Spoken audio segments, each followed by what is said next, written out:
pugnacious. How many people before today even knew what that word was? Okay, 2 of y'all. All right, good deal. So it's having a quarrelsome or a combative nature. That's what pugnacious means. And demanding. In other words, a bully or a violent person. That's basically what that means. And it's got the negative may, so that means not pugnacious, okay? It's interesting where this falls in the order of this verse that we're looking at. It falls in right after not being a drunk. Okay? Now, I'm going to go back to the oil field stuff again, okay? After 28 days of being on an offshore oil rig, okay, several of the guys that I commute with, when they come into town, guess what they do? They like to dabble in adult beverages, okay? And some of them like to dabble in a lot of adult beverages. And I am sure at some time in your lifetime, you have seen somebody who drank and became pugnacious. So if you see that, you'll be able to use that word because you'll remember it. You'll remember that pugnacious because they'll get violent. They'll get mean, okay? They go around trying to pick fights with other people, okay? And this is not what a leader in the local church needs to be, okay? Now, lost my spot here. And I think it's no coincidence that that's where it falls. We can also see this in Titus 1:7. Either one of the excesses that we see here can lead to this pugnacious. The leader must neither be belligerent nor quarrelsome. He must not use mental or physical force to get his way or to eliminate his enemies. Once again, this is a self-control issue.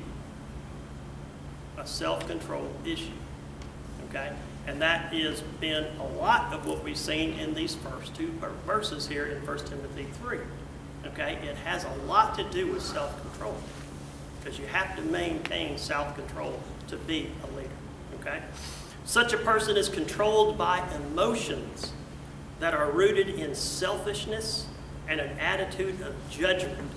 Obviously, people with such a turbulent inner spirit would be unqualified to lead anywhere, but particularly in God's church. Okay. The next word is epikase. Okay, epikase. I'm probably mispronouncing it. Put it up there. Shame on you. This is gentle. I must have skipped over it for some reason and missed it. Anyway, it's pertaining to being gracious and forbearing. Okay? Gentle, gracious, or forbearing. Not to speak evil of anyone, nor to be quarrelsome, but to be forbearing. What is forbearing? Patience. It's basically patience. Having patience with people. Okay? And that's why it would almost be a better translation, would be patience. If we look at 2 Corinthians 10:1, which I'll read to you, you don't have to run there. Now I, Paul, myself, urge you by the meekness and gentleness of Christ, I who am meek when face to face with you, but bold towards you when absent. Now that was one of the contentions the Corinthians had against Paul, was he can yell through his letters, but he didn't yell when he was there. Well, I somehow doubt that very much, and the way he's written it here, I doubt that that's the point he was trying to make either. But as we can see, gentleness is a key attribute there, okay? In Titus 3:2, remind them to be subject to rulers, to authorities, to be obedient, to be ready for every good deed, to malign no one, to be peaceable, gentle, showing every consideration for all men. Okay? And James 3:17, I think I put it, yep. Okay, here we go. James 3:17. It says, for where jealousy and selfish ambition exist, there is disorder and every evil thing. But the wisdom from above is first pure, then peaceable, then gentle, reasonable, full of mercy and good fruits, unwavering, and without hypocrisy. So some really good verses there. I do want you, if you would, turn to Galatians 5, verse 22. Galatians 5, verse 22. I'm pretty sure everybody knows what's there, but we're going to go over it real quick again. Because this not applies to just leaders in the church, but this applies to everyone, all believers, okay? In 5:22, it says, "But the fruit of the Spirit is love, joy, peace, patience," there's our word again, "kindness, goodness, faithfulness, gentleness," our word again, "self-control. Against such things there is no law." Okay? So this not only applies to just the church leaders, but it applies to everybody who is sitting in the pews here today. Okay? A leader must be actively considerate towards those who have mistreated him and who differ with his policies. He must exercise amazing forbearance. All believers who manifest this will manifest moderation, as we see in Philippians 4:5. If you'll just run over to Philippians 4:5, since we're in the same general area from Galatians. And Philippians 4:5 is going to say, "Rejoice in the Lord," "Let your gentle spirit be known to all men. The Lord is near." Let your gentle spirit be made known to all men. Okay? In Romans 12:21, it says that he does not become overcome by evil, but is overcome evil with good. Okay? Does this mean, as leaders in the church, we need to be pushovers? Now, can anybody tell me what happened to Paul and Peter in Galatians? And some of you who are in here already know I call it the Paul-Peter smackdown, okay? Because there was a little bit of correction that Paul had to do with Peter. And it had to do with what? It had to do with legalism. It had him trying to go back to practicing a little bit of those Jewish things that no longer existed, because we were no longer under the age of the law, we were under the age of grace. So he needed to be corrected a bit there, okay? In Galatians 6:1 it says, "Brethren, even if you have, even if anyone is caught in any trespass, you who are spiritual, restore such a one in a spirit of gentleness, each one looking to yourself so as that you too will not be tempted." So what are we commanded to do as believers in the local church?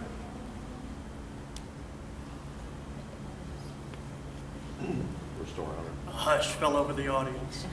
At times, correct. At times we are to admonish, okay, and correct believers who we see that get out of line. And we do this in gentleness. We don't have to do it in front of everybody, and we can do it in gentleness with that believer, okay?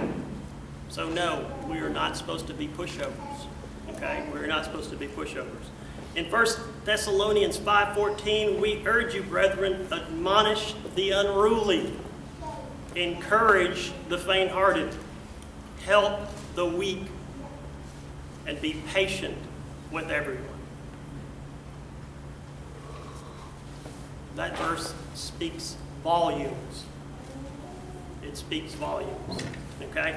Our next word, which I did copy up here, amakos, which basically means pertaining to a lack of conflict and contention, not quarrelsome, not contentious, a peaceful, or literally a person who is without war. In other words, we don't fight. We don't fight.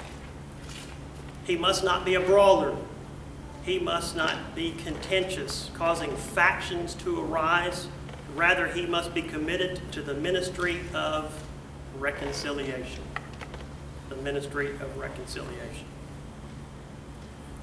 This person who is not that tends to portray an inability to get along with or accept the views of others, and perhaps deeper personality flaws exist as well.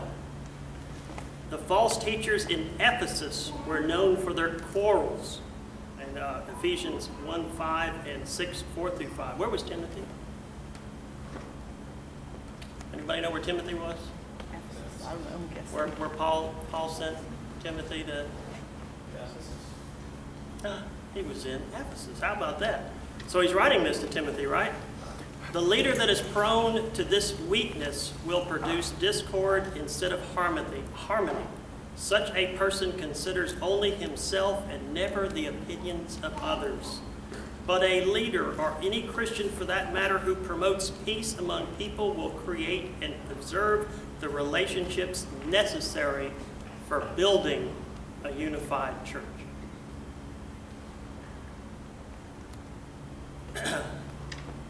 That was one of the things why Timothy was dispatched by Paul to Ephesus. Because we had people, and we'll see in our last passage that we'll go through, some of the things that were happening that were creating factions in the local churches there, the little house churches, and we'll see that in a couple of minutes. He must not be a lover of money. He must not be a lover of money, and that is our last little blurb for today. This is found in not just a lover of money, but of sordid gain. And I put that in there because lover of money is in our passage here, but further down in verse 8, when it talks about deacons, and in verse 13 as well, we'll see that sordid gain is also one of the issues. We'll see this in 1 Timothy 6:5-6 as well, which is a passage that we're going to read towards the end. Titus 1:7, which deals with the elder/overseer, verse 11 there, and 1 Peter 5:2, and I'm going to go over these verses, so we're not going to do sword drills today with that. You cannot serve two masters, as it says in Matthew 24. A person who sets his sights on the world will not be qualified to lead people in the local church. Do we see a lot of this today? My goodness, people. And you know what kind of witness that gives Christians? Because what do people generally say if you get into a discussion about Christianity? Hypocrites. Well, I don't like religion, especially the stuff I see on TV. And that's what they see. Isn't that a shame? Isn't that a shame? Well, we'll see in this last passage that they're very aptly described. Okay? We have two words. The first one is in 1 Timothy 3:3 and also in Hebrews 13:5, which we'll go to in a minute here. Okay? Philogupas is our Greek word, which literally means not a lover of silver. Not a lover of silver. And then fond of sordid gain is askrikaderos. And that is in 1 Timothy 3:8 and Titus 1:7, which we will review these, so you don't have to steer to them now. And this refers to pertaining about being shamefully greedy for material gain or profit. Shamefully greedy for material gain or profit. Now, what do we see so much on those TV evangelists these days? What would you say their main motivation is? Money. The bottom line. The bottom line. Okay? You can't serve two masters. You cannot serve God and serve money at the same time. Is money bad? No. No, it's not. There's nothing wrong with money. But what do we know about the love of money? The root of all sorts of evil. Is the root of all evil. Okay? So in Hebrews 13:5, I'll read this one to you. Make sure that your character is free from the love of money, being content with what you have, for he himself has said, I will never desert you, nor will I ever forsake you.